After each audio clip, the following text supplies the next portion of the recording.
setiap orang mukmin di surga akan memiliki 4 pintu di istananya. Jadi istana dia masuk ada 4 pintu di situ. Pintu pertama untuk tempat masuk tamu-tamunya, baik dari penghuni surga ataupun dari kalangan malaikat. Pintu kedua tempat masuk istri-istrinya yang tidak lain adalah wanita-wanita yang bermata elok. Yang ketiga ditutup, pintu ketiga adalah ditutup antara dirinya dengan penghuni neraka. Ia bebas membukanya kapan ia mau untuk melihat penghuni neraka, agar ia merasakan betapa agungnya nikmat yang diterima. Jadi nanti kita di surga teman-teman, kita bisa lihat penghuni neraka, tapi kita tidak akan masuk ke dalamnya, kita cuma lihat supaya kita tahu, oh ternyata berat sekali siksanya di sana, gitu ya. Dan cukuplah hadis Nabi SAW yang berbunyi, akan didatangkan hari kiamat nanti orang yang paling menderita di dunia, selama 70 tahun hidupnya susah, tapi ahli surga selalu ibadah kepada Allah. Didatangkan nanti pada hari kiamat, dicelupkan satu celupan di surga, dikeluarkan, lalu ditanya, pernah enggak kamu rasakan kesusahan selama ini? Maka dia mengatakan, tidak pernah sama sekali. Hilang dengan sekali celupan. Bagaimana dengan penghuninya? Lalu didatangkan orang yang paling nikmat di dunia, tapi ahli neraka, dari lahir sampai meninggal dalam keadaan kafir, tinggal di istana, meninggal, dimasukkan nanti di hari kiamat dalam neraka, satu celupan dikeluarkan. Lalu ditanya, apa kau pernah rasakan nikmat selama ini? Dia bilang belum pernah. Hilang semua dengan sekali celupan di neraka itu. Surga kenikmatan abadi, neraka siksa yang abadi. Dan ini tidak boleh orang bermain-main dengan masalah ini. Harus tahu pilihannya untuk surga atau neraka adalah sekarang, ya, bukan lagi ya waktunya nanti sudah penyesalan kalau orang tidak melakukan itu. Kemudian teman-teman sekalian, surga itu berada di langit, bukan di bumi ini. Kalau ada yang bertanya di mana surga itu, ada di langit. Ibnu Qayyim rahimahullah menyebutkan dalam bukunya Hadil Arwah, dan kebetulan memang buku ini yang sedang saya bedah sekarang, diterjemahkan dalam bahasa Indonesia dengan Tamasya ke Surga. Maka disebutkan dalilnya bahwasanya ya itu ada di atas langit sana. Dari langit ini Allah ciptakan 7 lapis. Yang Bapak Ibu lihat di atas kepala kita sekarang ini namanya langit pertama, sama'id dunia. Allah bilang dalam surah Al-Mulk, alladzi khalaqa sab'a samawatin tibaqa. Allah menciptakan 7 lapis langit. 1, 2, 3, 4, 5, 6, 7. Jadi kita ini di bawah langit ke-7, ya. Di atas kepala kita ada langit 7. Dalam surah An-Naba Allah mengatakan sab'an shidada. Ada 7 lapis langit yang kokoh, gitu ya. Kata Nabi SAW, perumpamaan bumi kalian dibandingkan dengan langit pertama di atas kepala kalian seperti cincin dibuang di padang pasir. Jadi kayak kita nggak ada apa-apanya bumi ini. Kita juga kalau pelajari ilmu pengetahuan alam, kita lihat bumi ini hanya seperti pasir dibandingkan bintang-bintang di langit. Miliaran jumlahnya, semua itu berada di bawah langit pertama. Jadi tidak mustahil ada manusia yang bisa pegang langit dengan tangannya. Seperti itulah. Bahkan para ilmuwan ateis pun mengatakan itu. Dan kata Nabi SAW, di atasnya ada langit kedua. Besarnya langit kedua itu digabung antara langit pertama sama bumi. Dua-duanya hanya seperti cincin dibuang di padang pasir. Enggak kelihatan. Kemudian langit ketiga juga begitu, 2, 1 dan bumi digabung seperti cincin dibuang di padang pasir. Sampai langit ke-7, 6, 5, 4, 3, 2, 1 dan bumi digabung 7-nya seperti cincin dibuang di padang pasir. Di atasnya Allah ciptakan Sidratil Muntaha, pembatas antara Allah dengan makhluknya. Besarnya kata Nabi SAW digabung 7 lapis langit dengan bumi seperti cincin dibuang di padang pasir. Lalu di atasnya lagi ada Allah ciptakan lautan yang berada di bawah arsy, singgasananya Allah. Allah bilang dalam Al-Quran, wa kana arsyu alal ma, dan singgasana Allah berada di atas air. Kata Nabi SAW, lautan tersebut besarnya digabung antara Sidratul Muntaha, 7 lapis langit dan bumi, 9-9-nya seperti cincin dibuang di padang pasir. Jadi kalau secara teori syar'i, kita ini sedang berada di dasar lautan, lebih halus dari debunya pasir di lautan itu. Kecil sekali dibandingkan langit-langit yang besar ini. Makanya Allah suruh lihat ke langit itu bagaimana kami dirikan tanpa tiang. Disuruh berfikir, bertafakkur, ya, memikirkan masalah penciptaan Allah. Yang jelas di atasnya ada arsy-nya Allah, singgasananya Allah, digabung antara lautan tadi, Sidratul Muntaha, 7 lapis langit dan bumi, semuanya 10-10-nya hanya seperti cincin dibuang di padang pasir. Makanya Bapak Ibu kalau baca ayat kursi, kursi itu dalam bahasa Arab terjemahannya pijakan kaki raja di singgasana. Jadi kalau ada singgasana raja, ada pijakan kakinya untuk naik ke atas, itu namanya kursi. Ayat kursi informasi tentang pijakan kaki Allah di singgasananya. Allah bilang yang sering kita baca, wasi'a kursiyuhus samawati wal ard. Ya, pijakan kaki di singgasana itu telah menutupi seluruh langit dan bumi ini. Allah Maha Besar. Dan surga itu berada di atas langit ketujuh. Dalilnya kata Ibnu Qayyim rahimahullah adalah surah An-Najm, surah nomor 13 dan 14. Tentang bagaimana Nabi Muhammad SAW waktu Isra dan Mi'raj naik ke langit, beliau bertemu dengan Jibril di dekat Sidratul Muntaha itu, atau di Sidratul Muntaha. A'udzu billahi minasyaitonir rajim wa laqad ra'ahu nazlatan ukhra 'inda Sidratil Muntaha indaha jannatul ma'wa. Sesungguhnya Muhammad telah melihat Jibril yang kedua kalinya. Yang pertama kali tentu melihatnya di Gua Hira waktu menerima pertama Iqra bismi rabbikal ladzi khalaq. Yang kedua kali di Sidratul Muntaha untuk terima perintah salat. Dan di Sidratul Muntaha ya, dia melihat Jibril kedua kali Sidratul Muntaha, dan disitulah ada surga. Disitulah ada surga. Juga dikatakan bahwasanya dalam surah Az-Zariyat ayat 22, A'udzu billahi minasyaitonir rajim, fis samai rizqukum wa ma tu'adun, di langitlah rezeki kalian dan apa yang dijanjikan kepada kalian.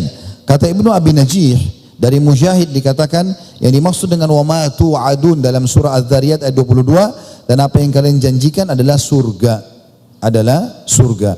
Abdullah bin Salam radhiyallahu anhu sahabat Nabi juga berkata, inna akrama khaliqatillahi Abul Qasim. Ketahuilah manusia yang paling sempurna adalah Abul Qasim, maksudnya Nabi Muhammad SAW. Wa innal jannata fis sama, dan ketahuilah surga itu berada di atas langit.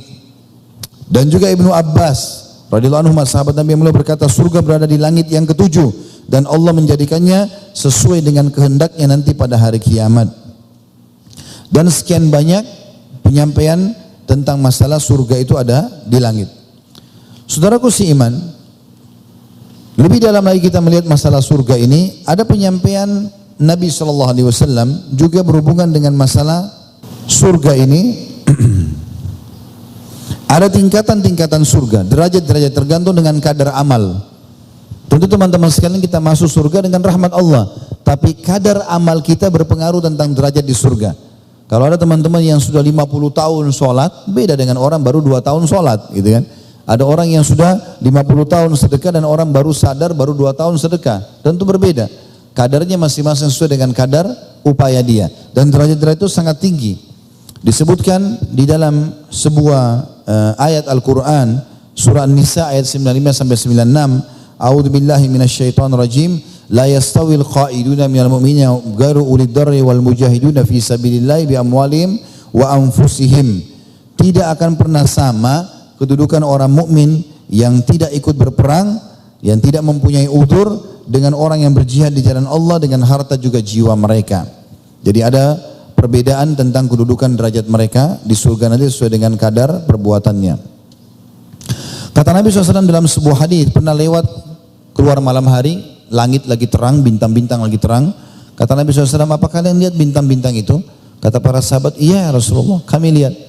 Kata Nabi SAW, nanti kalau kalian di surga, kalian akan melihat istana-istana di surga seperti itu. Bintang-bintang, seperti bintang terang, cahaya, tapi kita tidak tahu ada apa di sana. Lalu kata para sahabat, ya Rasulullah, apakah itu istana para nabi-nabi? Kata Nabi SAW, bukan, orang-orang soleh dari umatku. Ada juga hadis yang menjelaskan, orang yang derajatnya lebih tinggi bisa mendatangi orang yang lebih rendah derajatnya. Tapi orang yang lebih rendah tidak bisa mendatangi orang yang lebih tinggi. Ya, kenapa? Karena memang mereka supaya tidak kufur terhadap nikmat, mereka tidak perlu melihat fasilitas yang lebih baik. Tapi orang yang di atas bisa turun melihat orang yang di bawah, tergantung daripada keinginan dia untuk mendatangi. Nanti di surga teman-teman kita akan bisa bertemu satu sama yang lain ya. Kita otomatis akan bertemu satu sama yang lainnya. Surga juga teman-teman sekalian dijelaskan dalam banyak sekali hadis-hadis tentang kedudukan-kedudukannya ya. Tapi saya ingin titik beratkan di sini sebelum saya membahas tentang pakaiannya, dayang-dayangnya, pelayannya dan seterusnya. Surga ini akan didapatkan oleh orang-orang yang mempunyai ciri-ciri ini. Ya. Dikatakan dalam firman Allah SWT surah Al-Imran ayat 133 sampai 136. A'udzu billahi minasyaitonir rajim wasari'u ila magfiratin min rabbikum wa jannatin arduhas samawati wal ardu iddan lil muttaqin. Berlombalah, bersegeralah kalian kepada pengampunan Tuhan kalian. Kalau sudah buat dosa bertobatlah segera. Dan kejarlah surga yang luasnya seluas langit dan bumi. Hanya dijanjikan untuk orang yang bertakwa. Lalu Allah sebutkan siapa orang bertakwa itu supaya bisa dapat masuk surga. Allah bilang alladzina yunfikuna fis sarra'i wadh-dharra wal qadhiminal ghaidha wal 'afina 'anil nas wallahu yuhibbul muhsinin. Orang-orang yang sibuk menginfakkan hartanya di masa sembunyi-sembunyi ataupun terang-terangan, di masa dia lapang ataupun di masa dia sempit, dan orang yang menahan emosinya sementara dia bisa melampiaskannya. Dan Allah menyukai, dan orang yang suka memaafkan orang lain, dan Allah menyukai orang yang berbuat kebaikan. Jadi disebutkan di sini orang yang sibuk berinfak. Oleh karena itu teman-teman, kalau mau mendapatkan surga, tidak bisa ketemu antara surga dengan orang pelit. Harus dia royal di jalan Allah. Makin besar yang kita keluarkan jalan Allah, maka makin besar juga datang balasannya. Kalau mau resep sederhana kaya, beda antara konsep kita dengan kapitalis. Kalau kapitalis mengatakan menabung pangkal kaya. Kalau Islam mengatakan sedekah pangkal kaya. Tidak bisa ketemu. Karena kalau menabung, dia tidak akan keluarkan. Kalau sedekah, sibuk mengeluarkan. Tidak bisa ketemu. Oleh karena itu saya sarankan, Bapak Ibu sekalian, kalau anak-anak kita masih kecil, jangan biasakan belikan celengan ya. Tapi kasih dia uang, jangan bilang tabung nak. Tapi ini kalau ada temanmu yang susah, beri ya. Kalau ada musola masuk, kasih ke kotak infaknya, ajarkan sedekah. Karena kata Nabi SAW, la mana qasamalu min sedekah, tidak akan berkurang harta seorang hamba karena sedekah. Dan kita bisa membeli surga dengan harta kita. Belanja di jalan Allah Subhanahu wa taala. Allah bilang di sini ciri ahli surga yang pertama, sibuk mengeluarkan sedekahnya baik dalam keadaan dia lapang ataupun dia susah. Dan orang yang bisa menahan emosinya padahal dia mampu melampiaskan. Pernah ada orang datang kepada Umar bin Khattab, lalu dia mengatakan, "Kau tidak adil hai Umar," dengan kata-kata kasar. Umar marah. Umar ingin memukul orang itu. Tiba-tiba datang dengan tidak sopan, Umar waktu itu raja, lalu berkata seperti itu. Kebetulan orang ini masuk dengan satu orang temannya atau sepupunya, orang itu sudah faham. Dia mengatakan, wahai Amir Mukminin, jangan anda pedulikan dengan orang ini, karena Allah mengatakan, dan jangan pedulikan orang-orang yang jahil. Maka Umar pun tidak jadi marah dengan orang tersebut. Dia bisa menahan, ya, menahan emosi ini pada saat kita bisa lampiaskan, bagian daripada ibadah. Lalu dikatakan, dan orang yang suka memaafkan orang lain. Ini juga sebuah konsep yang sederhana, tapi menjadi penyebab kita masuk ke dalam surga. Kalau ada orang berbuat kesalahan teman-teman, yang kita dahulukan pertama, maafkan dia. Kan dia sudah ghibah saya Ustaz, dia udah fitnah, dia udah ambil harta saya. Benar, ada teori-teorinya sendiri. Kalau Bapak Ibu sedang terzalimi, tugas kita memaafkan dan tuntut hak kita. Memaafkan di sini maksudnya adalah kita bagaimana caranya melepaskan dulu rasa dendam dalam hati. Udah, saya maafin.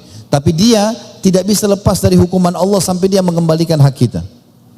Selama dia belum mengembalikan, maka dia tetap dituntut oleh Allah SWT. Tapi tugas kita memaafkan. Daripada kita tidak bisa tidur, nggak bisa makan, hanya karena kita dendam sama dia, maka tidak perlu. Allah sebutkan ahli surga termasuk ini. Kemudian orang yang suka berbuat kebaikan. Lalu Allah ingatkan lanjutannya, walladzina idza fa'alu fahishatan aw zalamu anfusahum dzakarullaha fastaghfaru lidzunubihim. Dan orang-orang yang kalau sampai berbuat kezaliman, berbuat dosa, maka mereka segera beristighfar dari dosa-dosa mereka. Wa may yaghfiru dzunuba illallah, dan tidak ada yang bisa mengampuni dosa kecuali Allah. Wa lam yusirru ala ma fa'alu wa hum ya'lamun, dan mereka tidak mengulangi lagi kesalahan tersebut sementara mereka sudah mengetahui masalah itu.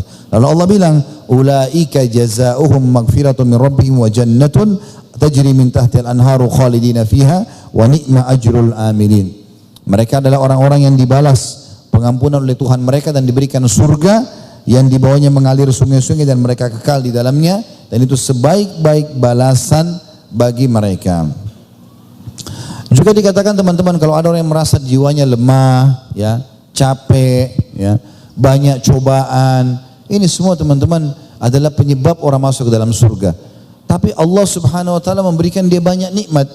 Kalau ada di antara kita mungkin diuji oleh Allah Subhanahu wa taala, susah hidupnya, banyak masalahnya, maka teman-teman kita harus bisa melihat masih banyak nikmatnya Allah yang melimpah. Masih banyak nikmatnya Allah yang melimpah. Di antaranya, pernah ada satu orang datang kepada Syekh di Saudi. Dia bilang, lagi pengajian begini, tiba-tiba dia berhentikan pengajian. Dia bilang, Syekh sebentar. Kata Syekhnya, iya kenapa? Dia bilang, saya ini orang miskin, saya mau minta bantuan. Ya. Kata Syekhnya, diberhentiin pengajian. Sebentar ya, karena orang ini tiba-tiba berhentiin pengajian, saya mau bicara dulu. Lalu dia bilang, kau bukan orang miskin, kau ini orang kaya. Kata dia, saya orang miskin Syekh. Kata dia, tidak Syekh, ini kalau kita kiai ya. Kau ini bukan orang miskin, kau orang kaya. Kata dia, saya orang miskin. Syekhnya mengatakan tidak, kau orang kaya. Lalu dia mungkin kena jengkel, dia bilang demi Allah saya orang miskin, supaya dia minta bantuan. Kata syekhnya, demi Allah kau orang kaya. Kaget dia, kok bisa syekh lebih tahu keadaan saya, dia bilang. Kata syekhnya, mau nggak saya hitung kekayaanmu? Dia bilang ya silahkan. Ya. Walaupun saya tidak punya kekayaan. Ya.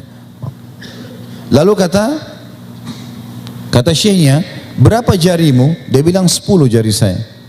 Kata syekhnya, mau nggak 1 jari kau saya potong, lalu saya berikan kepadamu 1 juta real. Artinya 1 juta real ini sekitar 3,5 miliar. Mau nggak? Tapi saya potong jarimu. Dia bilang saya nggak mau. Kata syekhnya, kau punya 10 juta nih sekarang. Mau nggak matamu berapa? 2. Mau nggak matamu 1 saya congkel, saya kasih 1 juta real. Dia bilang saya nggak mau. Kau punya 2 juta real.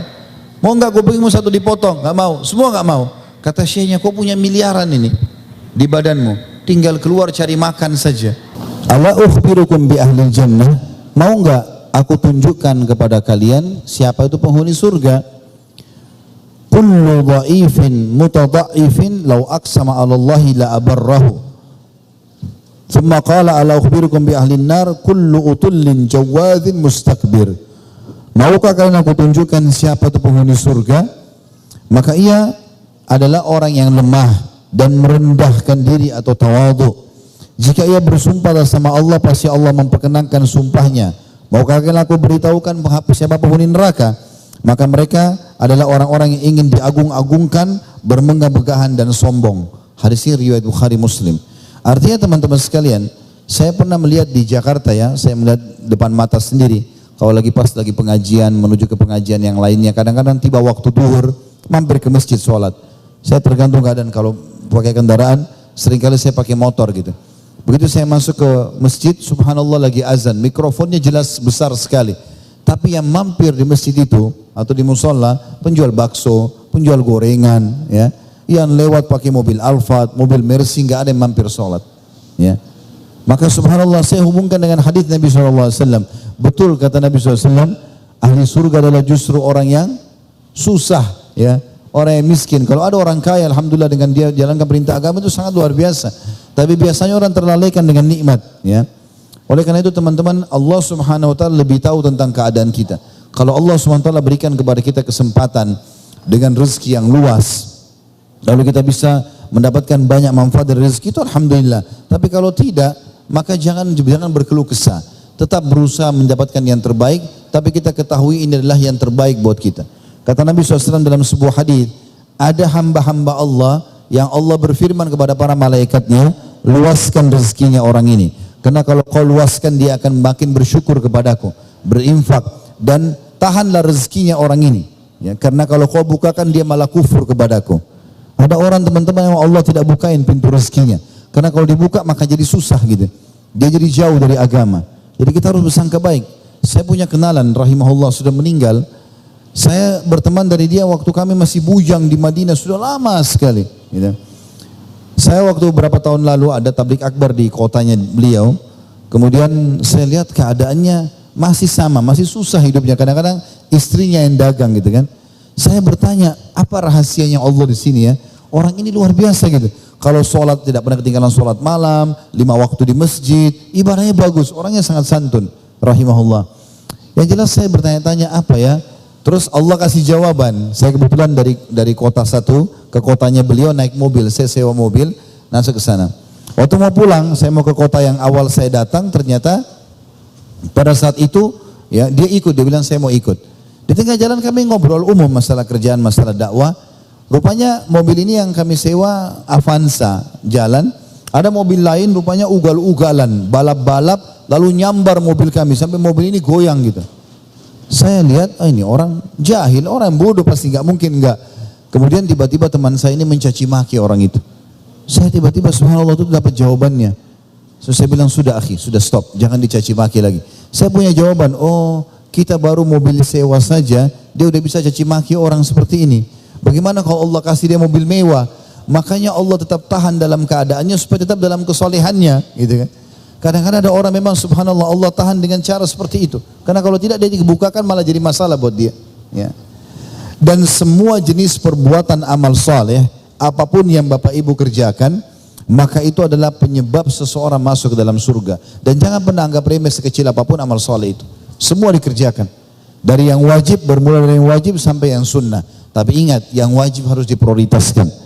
Ada orang sholat duhur, asar, maghrib, isya'nya buru-buru. Tapi kalau sholat tahajud khusyuk. Ada orang sholat wajib baca inna ataina wal asr. Tapi sholat malamnya baca surah Al-Baqarah. Gitu kan. Ini seperti orang yang kejar ikan teri, ikan pausnya lepas. Ya. Sholat wajib adalah kewajiban. Ya. Bahkan kata Nabi SAW, Allah berfirman, tidak ada amal yang lebih aku cintai dari hambaku dibandingkan yang aku wajibkan kepadanya. Maka yang wajib itu fokus, berikan yang terbaik. Teman-teman sekalian, kita lanjutkan masalah surga setelah menyebutkan beberapa jenis amal soleh tadi. Akan ada sambutan-sambutan yang meriah yang datang dari para malaikat.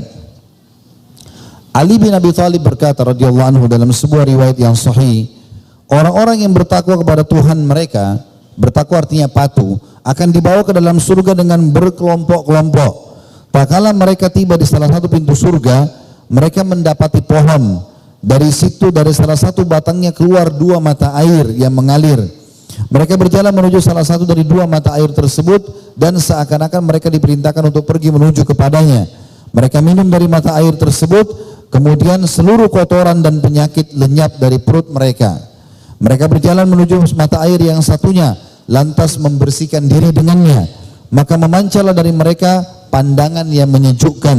Penglihatan mereka tidak berubah dan tidak berubah selamanya. Rambut mereka tidak kusut dan seakan-akan mereka menggunakan minyak. Mereka berhenti di penjaga surga. Penjaga surga akan berkata, salam sejahtera atas kalian. Berbahagialah kalian. Masuklah kalian ke dalam surga dengan kekal abadi. Lalu mereka disambut oleh pemuda-pemuda yang tampan, yang berjalan mengitari mereka seperti halnya anak-anak dunia yang menyerumuni atau mengerubuti sahabat karib yang lama mereka tidak ketemu.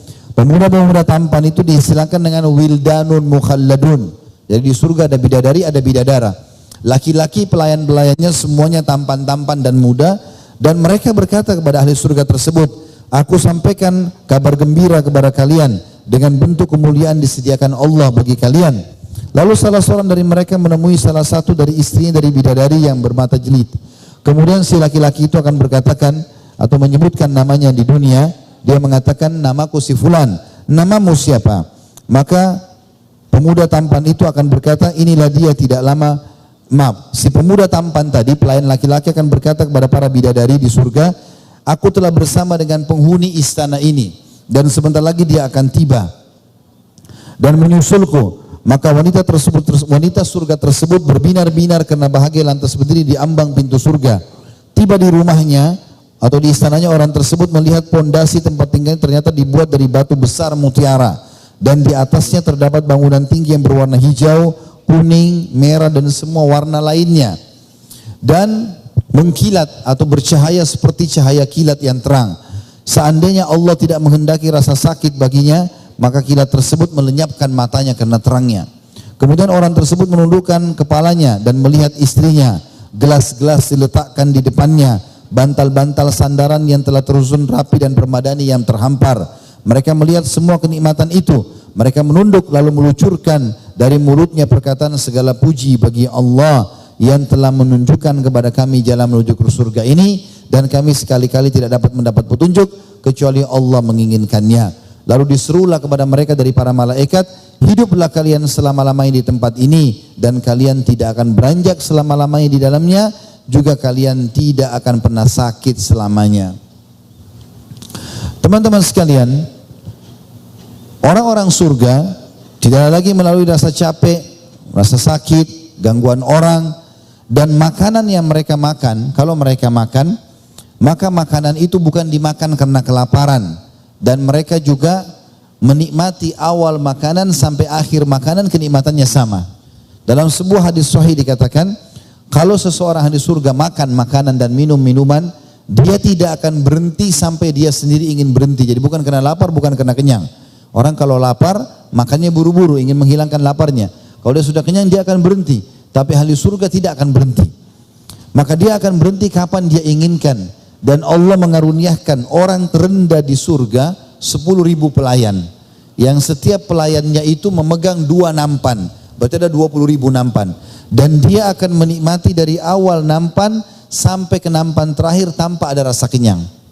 Jadi dia menikmati semuanya makanan yang ada di sana tanpa sama sekali ada hal-hal yang dia rasakan, oh ini dia harus berhentikan makanannya, semua kenikmatan. Begitu juga dengan buah-buahan yang mereka petik dari surga itu. Setiap kali dipetik maka dia akan keluar lagi. Setiap kali dipetik maka akan keluar lagi. Maka tidak akan pernah habis buah yang mereka ambil. Ditambah lagi dalam riwayat yang dikatakan buah-buah tersebut makin mendekat dengan mereka. Dikatakan wa qutufuha daniyah dalam Al-Quran, dan buah-buahnya mendekat. Setiap kali kita berdiri di surga, buah itu akan mendekat, bukan lagi diulurkan tangannya. Kalau duduk buahnya pun mendekat, kalau baring buahnya pun mendekat. Jadi makin ya, atau dimanapun dia berada maka buah itu akan selalu ada bersamanya. Juga dalam surga teman-teman sekalian, gambaran umumnya akan ada atau sebuah hadis yang mengatakan, diriwayatkan Imam Muslim, akan ada malaikat menyeru selain sambutan keselamatan buat kalian, selamat kalian masuk ke sini. Sesungguhnya kata malaikat yang menyeru seluruh surga, sekarang tiba saatnya kalian sehat walafiat dan tidak akan pernah menderita sakit selama-lamanya. Sekarang tiba saatnya kalian hidup dan tidak akan pernah mati selama-lamanya. Sekarang tiba saatnya kalian tetap muda dan tidak akan tua selama-lamanya. Sekarang tiba saatnya bagi kalian bersenang-senang dan tidak akan sengsara selama-lamanya. Di dalam hadis lain dikatakan, mereka memanggil atau dipanggil, sehatlah kalian dan jangan pernah sakit selama-lamanya. Kekallah kalian dan jangan pernah mati selama-lamanya. Bersenang-senanglah dan jangan pernah sengsara selama-lamanya. Dikatakan dalam hadis lain, manusia ada yang meninggal masih bayi, ada yang meninggal sudah tua. Ya, ada yang masih 3 bulan, 4 bulan meninggal, ada yang 100 tahun meninggal.